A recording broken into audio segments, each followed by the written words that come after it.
बिस्मिल्लाहिर्रहमानिर्रहीम। उलमाए किराम बुजुर्गान ने जो मौक़िफ़ इख्तियार किया है और फैसला हुआ है, हम भी हज़रत मौलाना अली मोहम्मद बुज़ुर्ग साहब, हमारे प्यारे दोस्त और साथी, मिलकर हम इत्तेहाद व वहदत के हवाले से लगातार कोशिशें कर रहे थे।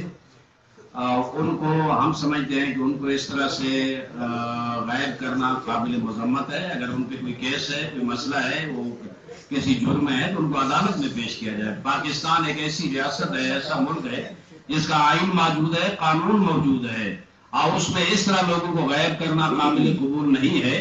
उनका कोई जुर्म है तो वाज़ेह तौर पर बताया जाए। हमारा मुतालबा है कि फौरी तौर पर उनको बाजियाब कराया जाए और उन्हें अगर कोई मसला है तो अदालत में पेश किया जाए, वरना उन्हें आजाद किया जाए। बाकी जो दोस्तों ने बुजुर्गान ने कहा है, दुनिया में तीन बड़े बदमाश, मैं कहता हूँ मुसल्लस है और तकून है इन तीनों की। अमेरिका की सरबराही में इसराइल है और इंडिया है। कश्मीर हो, फलस्तीन हो, शाम हो, यमन हो, इराक हो, अफगानिस्तान हो, कहीं भी कोई जुल्म हो रहा है, खूनरेजी हो रही है, खून रिस रहा है, वो उम्मत मुस्लिमा के बदन से रिस रहा है।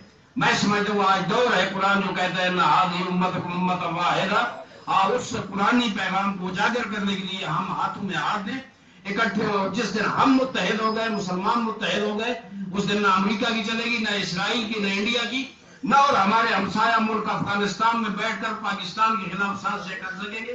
हम इंशाअल्लाह मुत्तहिद हैं। मुत्तहिदा मजलिस अमल भी इसी काम के लिए बनी है। इन मसाइल को हम उठाते रहेंगे और हर जगह एहतजाज करेंगे। इंशाअल्लाह हमें तवक्को है कि जल्द अज जल्द मौलाना अली मोहम्मद बुज़ुर्ग साहब बाजियाब होंगे।